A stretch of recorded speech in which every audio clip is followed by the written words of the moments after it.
Welcome to the Princeton Flying School Podcast with Pete Rafle, Princeton Flying School Instructor Emeritus. In this episode, Pete sat down with Colonel John Skip Rawson, aviator, businessman, and one of the many colorful characters here at the Princeton Airport. As we will learn, Skip began flying in Cubs at the age of 14. He later flew B-47s and Constellations in the Air Force. Skip has also flown many types of airplanes as a charter pilot. He is a member of the Tora Confederate Air Force flight demonstration team, flying Japanese Zero replicas. So without any further introduction, let's join the conversation with Pete Rafle and Skip Rawson. Well, good morning, everybody. It's Pete Rafle. Today I've got a special guest to interview. For those of you who have been following our podcast, you know I've been starting to interview interesting personalities around the Princeton Airport. And this morning I'm pleased and honored to welcome Skip Rawson. Skip's got a long aviation history, not because of years, but because of deep experience. And I've known Skip for a number of years, particularly from the Commemorative Air Force. And so I've thought that Skip would bring up some great stories and some deeper experience of flying all kinds of airplanes over the years. Now, I've heard that you had learned to fly at a very early age. You got your license pretty early, right? How That's old correct, were you when yes. you first? My logbook goes back to 1948 when I was 13. And the instructor, who was a World War II P-47 fighter pilot, at the fourth hour of instruction in a J3 65 horsepower Piper Cub, in the fourth hour of instruction, he said, "I can't solo you and get out of the airplane, but I can solo you by putting my head down on my knee and not looking out. So you taxi out, you take off, you go around the pattern, and you land, and I'll put that in your logbook." And I did, and he did. But my solo license, when you get your first ticket, was on my 16th birthday. And my father came out with a box brownie camera and took a picture of my landing in January on a snow-covered Hadley Field. And the picture is black and white, and the Piper Cub isn't even an inch long in the picture. It's a tiny little dot. And anyway, my dad took a picture of it, and I have it, but the plane is so small in the picture, you really can't tell what it is. Hadley Field, Massachusetts, isn't it? No, South Plainfield, New Jersey. Plainfield. Okay. It was a Kmart shopping center, but I don't know what it is now. Oh, wow. Oh. I remember reporting to the Navy in having taken an Eastern Airlines airliner down to Pensacola, but I was told that you arrived for training in your own airplane. Is that true? That's correct. Yes, it is. Could you tell us a story and what kind of airplane that was? It was a Ryan PT-22. It's an open cockpit, and the Air Force sends you a B-4 suitcase. It's a zippered suitcase with pockets on both sides. It's very practical. Olive drab and yes, and it has your name in a white strip on the side and your Air Force number on the side. And that was in the front seat, and I was in the back seat, and I flew it from Hadley, South Plainfield Airport, all the way to Malden, Missouri, to learn how to fly. And by then I'd had about 800 hours in the air, and my instructor had less time than I did. Yeah. And when the Air Force instructors saw that airplane, everybody wanted to fly it. And I ended up selling half of it to one of the guys out there. Did that shorten your training? Not at all, not at all. Not at all. The class I was in was 59 Alpha, and it was in 1957, and the number was 59 Alpha. And each of those classes around the country started with 100 guys, 100 pilots. There were no women in any of these. And the Air Force didn't need pilots at that time. So they tightened up all the regulations, real tight. And they gave us the option of quitting the Air Force and being drafted into the Army or continuing. And then they just washed out a bunch of guys. So of the 100 men, I got narrowed down to 11, and I finished 5th. So I like to say it that I was 5th out of 100, but I wasn't. I was 5th out of 11. And a couple of guys who had no training at all were just natural pilots, and they finished before me or ahead of me. So you didn't even go through the front gate when you reported for training. You just landed. Well, yes, I landed, and they immediately came out and said I couldn't keep the airplane there. It's a civilian field. It's Anderson Air Service was training the pilots. But I immediately had to move my airplane to a very small airstrip, Kennett, Missouri, which was about 12 miles away, because you're not allowed to keep the airplane there. But everybody did get to see it when I landed. And then after you completed training, I understand that there wasn't a lot of billets to be offered. What happened? What did the Air Force do? Did they? Where were you ordered to? What was your next after? B-25 school for advanced, and that was at San Angelo, Texas. Wow. And we had BOQ barracks that we lived in on base. And that was a military base, the B-25 base. And you got your wings out of a B-25. And after that, you wait for a slot. But Kurt LeMay had his pick of the pilots graduating. So all the 11 groups around the country got to be a new group of 100 pilots. We killed a couple. Well, a couple died in accidents, and the public never hears about that. Kurt LeMay took the top half of the class and put them in B-47s, and took the bottom half and put them in KC-97 tankers. Oh, yeah. So that's the way the class was split. So I went to B-47 school. You had to go to STED survival training first, and then after that you went to B-47 school at Wichita, McConnell. Yeah. Survival training, did they also have escape and evasion training? Oh, yes. Quite a deal. First of all, you go out with a parachute. 6 guys share a parachute, and they give you a live rabbit. And you go out in the woods, and on the third day, you have to kill the rabbit, clean it, and eat it. And, of course, there's some real squeamish guys in your group, one of which was a guy from Brooklyn who had never been in an airplane before training. He did really good. And when it came time to kill the rabbit, the instructor, who sort of monitors you a little bit, gave it to him thinking he was the most squeamish guy. Well, he was from Brooklyn, so he knew how to do things like that. And he killed a rabbit with his bare hands. Click, gone. And then they put you in a truck, and they leave you off at night, and you have to go from A to B across this long field with barbed wire and ditches and all kinds of stuff.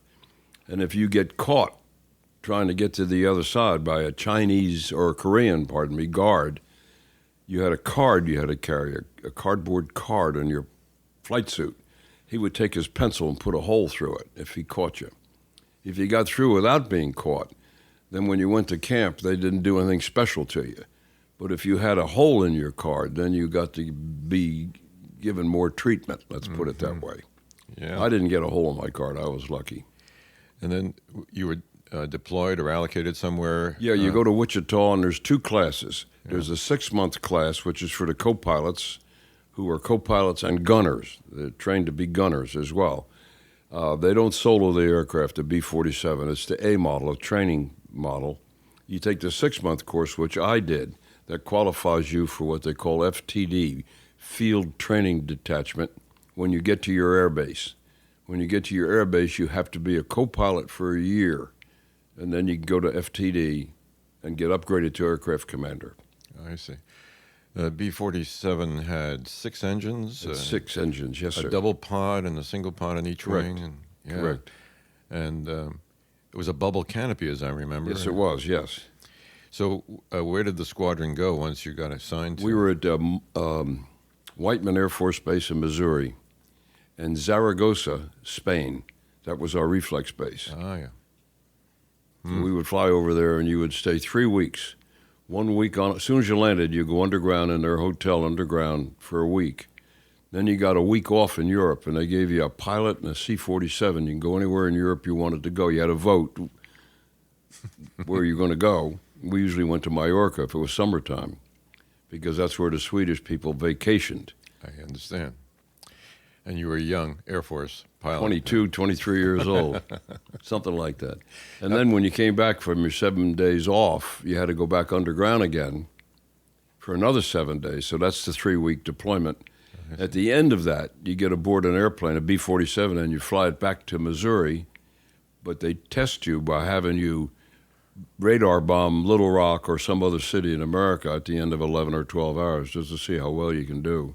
So you had C-97s We had, in refueling the you first and- several years, we had C-97s to refuel, and to offload 60,000 pounds, you would start at 22,000 feet, and the C-97 had to go down at 500 feet a minute to give you enough speed.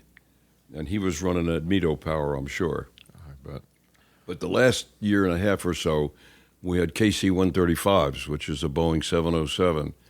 And I remember those numbers. It was 28,000 feet and 280 knots. So that was just much easier to do. You just fly up underneath them and they put the probe in and transfer 60,000 pounds. Right.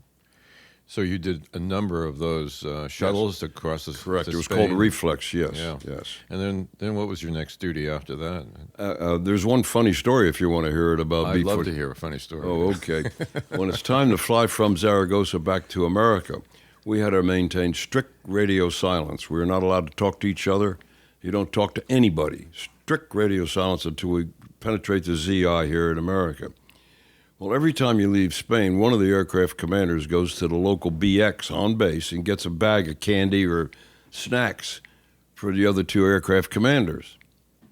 Strict radio silence. So it was my turn to go to the BX, and I got the 3 bags, one for me with candy and stuff in it, and one for Turkelson, Mars Turkelson, call sign Turk, one of my wingmen, and the 3rd bag. I don't remember who that guy was. But what I do remember is strict radio silence. So it's like midnight, and we're over the North Atlantic, and this is what the Russians heard. Jujubes, I said Julie fruit. That was it. Wow. They must have been going through their code books like crazy, trying to figure out what in the world that was. But the reason for the strict radio silence is they would do what was called meakening. They had a way of changing the location of a transmission to us, and the word was meakening. And I never really understood how they did it, but they had picket ships across the North Atlantic that would listen to us and track us somehow. Yeah. And they continued that practice right into Vietnam. I We think had so. picket Yeah, I ships think so. all over the Yeah, Gulf, I think so. Tonkin, and Yeah, up north of Hanoi. right. They used to interfere with the fleet. We used Right. to play games with them. The most interesting story of B-47 flying, and I was very lucky. I never had an incident or an accident or any of that. But the most interesting story was when the Defense Early Warning Line came on. That's that series of radar stations across Canada, and it faces Russia. And I happened to be on alert, and that year I happened to be lead of the air base. So I was lead of 14 B-47s. The moon, let me backtrack. I don't want to say that one right now. We're sound asleep. It's 11 o'clock at night, and the klaxon goes off. Well, it goes off all the time to practice. You have to get out of your bed, get your boots on, run up into your airplane, and get number 3 and 4 started, and get to the end of the runway in 6 minutes. Mm-hmm. That was the protocol. Klaxon goes off about 11 o'clock at night. It's just another drill. We run up. I run up. The minute my foot hits the bottom rung on the ladder, the crew chief starts the power cart. When he starts the power cart, number 4 engine starts. It's all set to go. When I get up there, I start number 3, and I got them both going. I taxi out of the chocks with 2 boaters, and co-pilot in the back seat starts 1, 2, 5, and 6 for me. You get to the end of the runway, and they tell you to do an Alpha, Bravo, or Coco. Alpha means just come back. Bravo means go to full power, turn at the turn in the middle of the runway, and go back. Coco means go to full power, go all the way to the end of the runway, and come back. Well, we're sitting at the end of the runway, and we don't hear anything. The command post man was a guy by the name of Jackson, and you get to recognize their voices after a while. So I said to him, I said, Jackson, what the hell's going on? He said, just sit there, Skip, just sit there. So I'm just sitting in a B-47. We wore around our neck a little plastic thing that had a paper inside, a heavy cardboard-type paper. When you open that up, there was a word on it.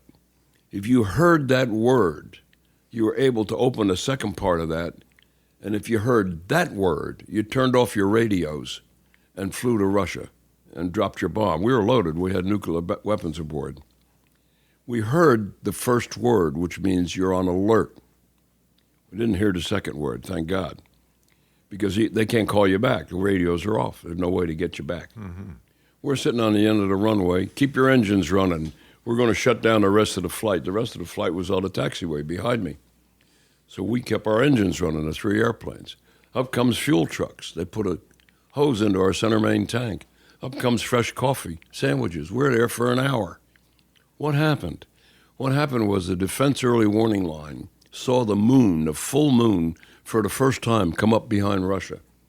Those radars were all automatic, and they interpreted that as an armada of airplanes.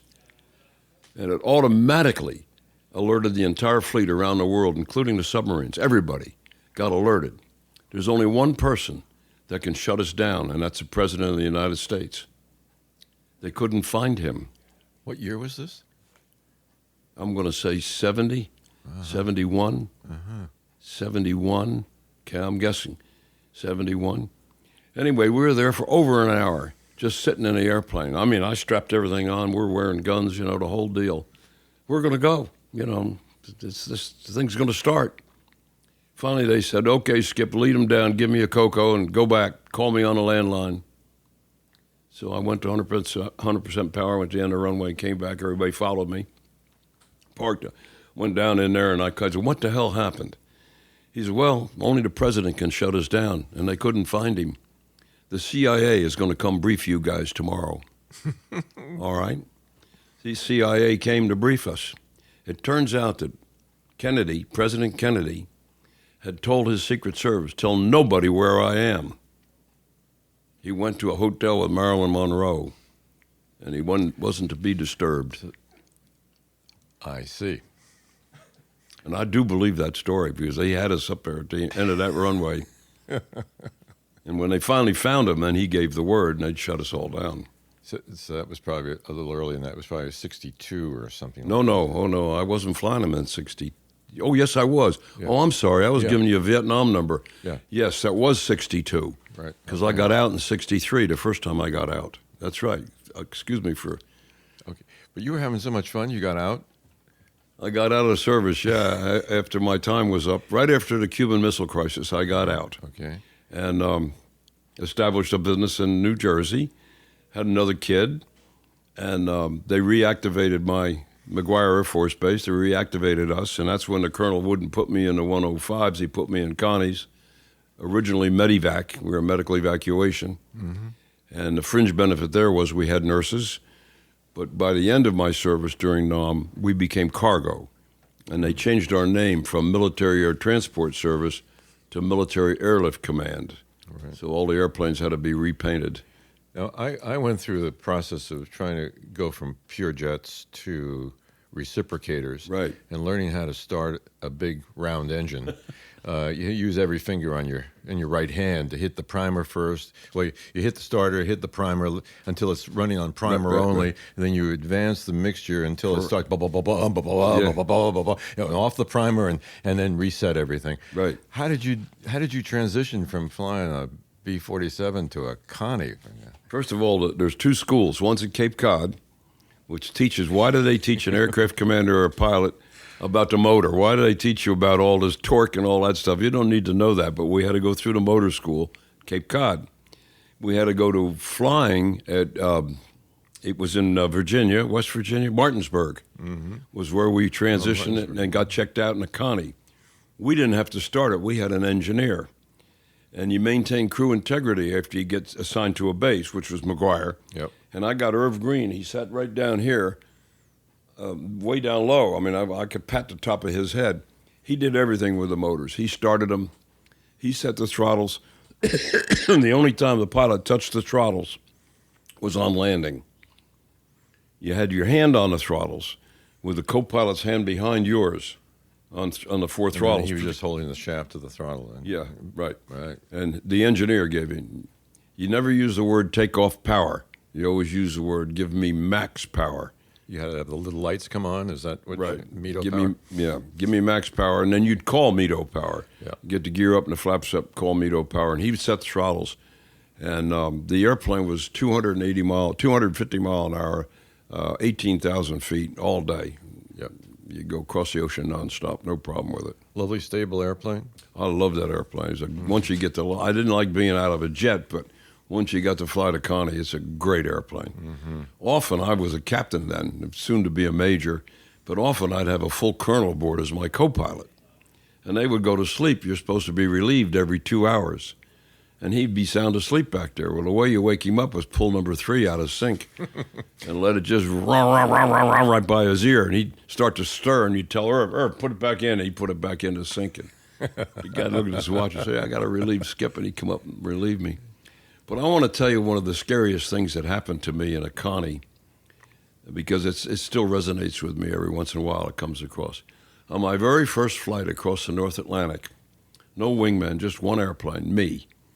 I had 60 soldiers in the back with full packs, and I'm taking them to Rhein-Main Air Force Base, Frankfurt, Germany, North Atlantic in the wintertime.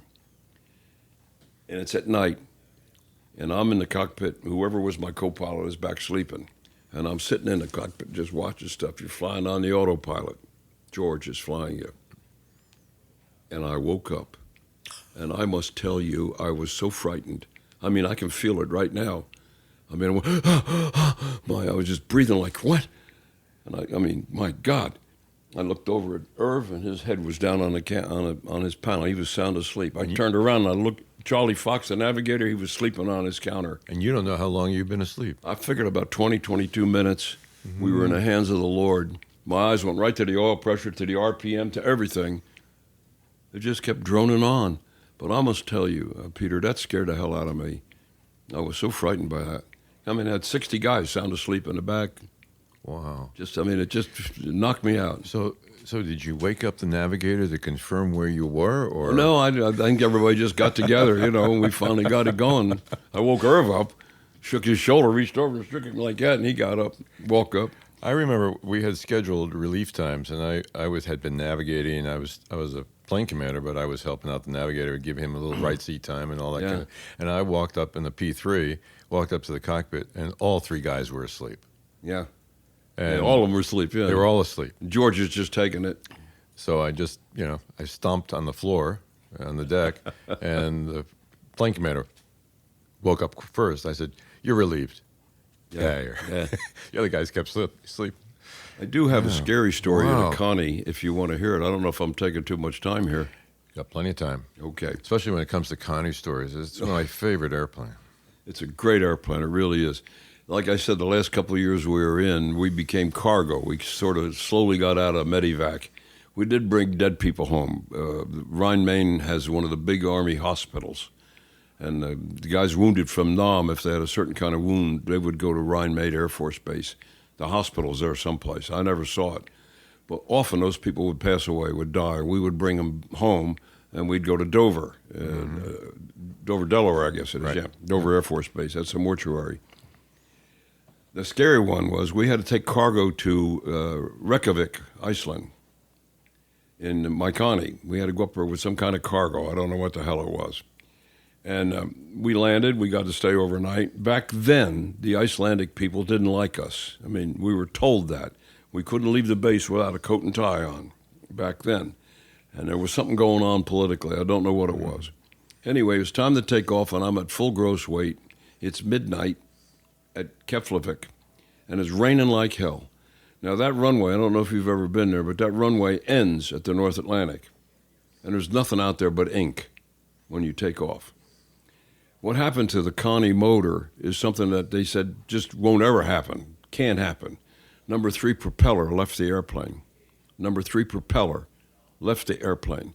Irv shut that thing down before it exploded. He was so quick because we're on takeoff. Yeah. I'm at full gross weight. I can't go anywhere with 3 motors and in the rain and all that crap I got in the back, plus the humans. I have to turn left. The only nav aid is their Omni, which is at the end of the runway, approach end, thank God. So you have to do it by just feel. So I got up to about 800 feet. I said, Irv, dump all the gas, dump everything. You can't dump all of it. You can dump it down to about a half hour left. I forget the number. It's an interesting number, I guess. Anyway, I got myself to what I thought was downwind. Can't see a thing. Said, you're flying in ink. But I was watching for the needle to go. And you know how those needles used to vertically go across? Yep. And when that needle went across, I knew I had passed the Omni, which is at the end of the runway. So I made my 90-degree left turn, just praying I wasn't blown off someplace. Went down a base leg, going lower and lower and lower, and called it for the power settings. Turned toward the needle, got the needle centered. That means I'm going towards it. And by God, there were the lights. Pilot's throttles. And I landed that sucker. But they said that wouldn't happen. It couldn't happen. But it did. Yeah, shot from whatever the RPM must have just gone. It just went. Yeah. And it's unbelievable. The second emergency I had in a Connie was out of Lowry on a hot summer day, again, full gross. And you take off with flaps in a Connie. And all the flaps are attached to each other. They're electrical. They're all attached. I mean, the operating system is electrical. It's hydraulic, actually, but it's electrical. And they're all attached, so you can't have split flaps. It won't work. I took off out of Lowry, hot summer day, beautiful day, and as I'm climbing out, I'm doing this with the wheel. What? I called to the co-pilot, flaps up, and I'm doing this with the wheel. What? Stop flaps. He stopped. I put them flaps down. I came back. We had split flaps. What? We had to come around the land. No problem then, but that's not supposed to be able to happen, but it did. Wow. But other than that, one last emergency, which was funny. My last flight in a Connie was the day Joe Namath won the Super Bowl. January, late January, I guess, coming out of Fairbanks, wintertime. I had a runaway prop on number 2. Now, the protocol in the book says land at nearest facility. Well, we're over Minot, North Dakota in January. I'm not going to land there. So I said to Irv, leave it at idle and fail it over Pennsylvania. He said, okay. With 3 engines in the Connie, you could do it then, you know. But did it go to flat blade then? Is that no, I think he just let it spin. I'm not just sure. let it spin, yeah. I think he just let it spin. Wow. He didn't feather it. I don't think we feathered it. I do have one question I'd like to ask you, because your local fame is that you're known as one of the members of the Tora flight group. Now, yes. My question about Tora, that was associated with the movie Tora. Is that right? It was associated to the extent that the movie people back in the 60s made 35 of these replica Japanese airplanes. Ah, yes. And the Talmadge Museum owned them all. They put them together. I see. And the Confederate Air Force bought, I think, 12 or 15 of them, and began the Tora group in long time ago, 74, 75. Because I was working for Pan American when the movie was being filmed in Honolulu, and we came The first film. Yes. Okay. And we had to do a little diversion so we wouldn't interfere with a flight of Zeros, which caused quite an excitement on board the airplane. I'm sure. The captain was jumping up and down. He was a World War II veteran, and he just got everybody excited. And in those days, the cockpit doors were left open, and you look back over my shoulder, and the people were running from one side of the airplane to the other to see these Zeros going by. Right. And so this was after that. Yes, this was after that. So you gave demonstrations of with these Japanese marked airplanes. Is that right? Yes, and what happened was I joined the Confederate Air Force, and they found out that I had 2,500 hours in a Connie, so they wanted me to fly Diamond Lil, the B-24. The commander of that, the aircraft commander, was Jim Thixon. Jim Thixon retired as number 1 in Delta Airlines seniority. He wore a monocle in one eye. I love him. And I got to tell you, I don't know who's going to see this podcast, but he was an old drunk, and it was wonderful to be with him. But at Harlingen Officers Club, he would stand at the doorway. You couldn't take your drink outside. Texas law is you can't do that. But he would stand at the doorway, and he would drink bourbon straight out of a glass, and he would just get rigid, you know what I mean? Yeah. I loved him. I flew with him as co-pilot for a year in Diamond Lil. Then they made me the aircraft commander of their Hudson bomber. Oh, really? Which is, they made Howards out of them, if you might remember. Yes, they made right. Lockheed Lodestars They were out of them. famous from the Aleutian campaign, I think. They were a great airplane. Yeah. It's 1,200 horsepower on each side. It had 2 guns in the nose for the pilot to shoot. Mm-hmm. It had a turret halfway down the fuselage with 2 303s, I think. I'm not sure. And it had a dorsal gun. A guy laid on the floor and he had a gun that shot down out the back. And it had a unique bomb bay that were doors that slid inside. Oh. They didn't open like that. They just opened this way. And so the Confederates put me in that because they had a Lockheed C-60, which became the Hudson Bomber. And I flew that for them for 7 years. And I love that airplane, as long as somebody else is paying for the gas and oil. I love that airplane. It'll outrun a B-25. We actually had a race once with it. Yeah. And the guy was unhappy. So have you ever counted up how many different types of airplanes you No, flew? I never did, no. Is there any airplane that you wish you had flown but never had the opportunity to fly it? Oh, yeah, F-86 fighter, yeah. Everybody wants to fly that airplane. Wow, yeah. Actually, when I started thinking about flying, that was the one that everybody wants back that in one. the 50s. Right. Yeah. Russell Strine was going to put one together. That's the Mid-Atlantic Air Museum in Reading, Pennsylvania. Mm-hmm. And at one time, he was going to put an 86 together, and he was trying to entice a bunch of guys, including me, to give money to build that airplane. And he's holding out the carrot that we would be able to fly it. But it didn't come to pass, so I'm sort of happy at this age that it didn't. But the answer to your question is F-86, without question. You ever get a chance to fly a P-51? I got to ride in a P-51 a couple times. We had Red Nose at the Confederate Air Force that had 2 seats, and I got to fly in the back with Ronnie Gardner, who's one of the pilots. Yes, I didn't fly it. I was just in the back seat a couple times, and I liked that. That was great fun, great fun. You've had a lot of fun. A lot of airplanes. Yeah, a lot of airplanes. Yeah, a lot of different airplanes. Well, I flew for a bunch of people. You know, I flew for the Carnegie Institute. I flew a Norseman on floats up in Canada. Oh, wow. And that's a unique airplane. And if there was no wind, it wouldn't take off unless you got one float out first. Yeah. So you could accelerate on the other float. Was it because it was that heavy? It was, well, they loaded them up, you know. On the dock, there was a big old-fashioned scale. You're supposed to put weights on one side, but nobody ever did. They just loaded the stuff aboard, put about 4 people in, and you took off in a circle. Yes. Took off in a circle, and you had to tell the passengers you're going to have some centrifugal force back there because that threw everybody over to the side of the airplane. Some of those legs are small, or that you needed all that time to get it up so we get one float out. And when you got one float out, you could take off. It had a pilot door though. It had a door. You had your own door to get in and out of that thing, which was great. But they would put a canoe on. They'd tie a canoe to the floats outside, and it was a great old airplane. I mean, I loved it. Those old radial engines. Wow. Yeah. Now let me ask you a question.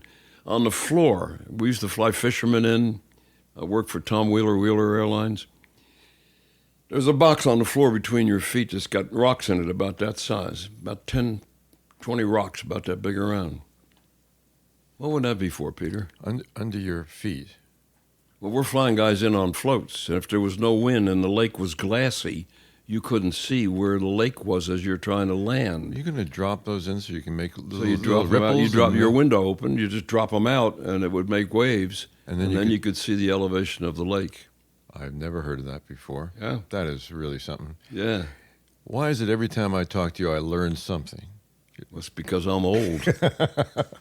No, it's because you're just great. You're just unique. Because I'm old, that's why. No, I flew for Boise Cascade, one of my jobs. I was in the real estate business, and I was always broke.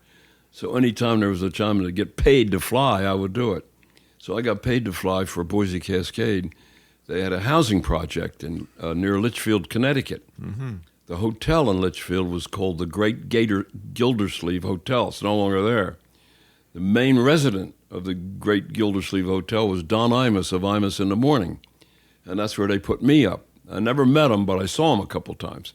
He'd go to sleep 4 or 5 o'clock in the afternoon, drunk.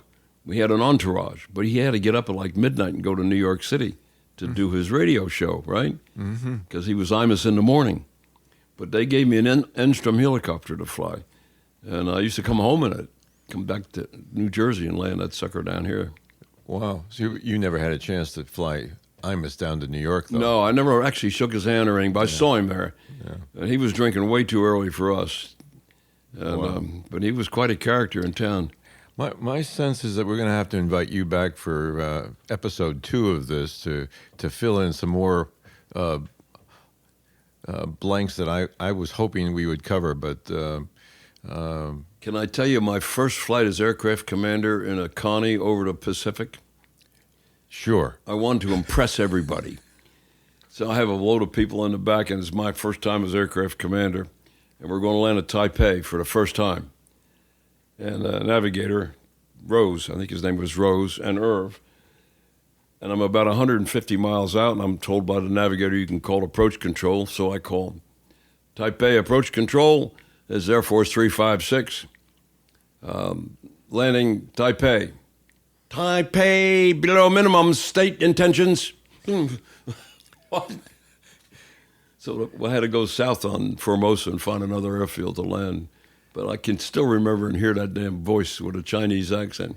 Taipei below minimum state intentions. What do you mean state intentions? Where the hell am I going to go? Yeah, where else would you go? We went to CCK, Ching Chong Kang. That was the F-104 base. Oh, there was a GCI site there, too, Yeah. I think. Yeah. It was the F-104 base. They were flying those starfighters up and down the Chinese coast. And we stayed there a couple of days. Yeah, I went into Tainan a few times, and there were guys with AK-47s that would accompany you to your tie-down spot. Yep. And you couldn't move without permission. Right. It was Yeah. really, Yeah. because those were even in the late mid-60s, it was still a Komoya Matsu thing was still going on. Oh, We were yeah, it still was going trying on to- when I was there, yeah. And it's still going today, actually. Right, Yeah. right. Yeah. And the CIA were all over you when you landed in China. I mean, especially in Taipei. Yeah. The CIA was everywhere. I believe they owned the New Asia Hotel, which is where everybody was put up. Wow. Well, all right, Peter. Hey, I enjoyed this so much, and I'm so happy that you joined us today. That was great. Thank you for the chocolate donut. That was a nice fringe Hey, benefit. My treat. Okay. Thank you, sir. You're welcome. Thank you for joining us for this episode of the Princeton Flying School Podcast with Pete Rafle. Our podcasts are recorded at the Princeton Airport and are produced by HG Media. If you enjoyed our show, please share it with your friends. You can find us on Apple Podcasts, Stitcher, Spotify, Google Play, or wherever you listen to podcasts.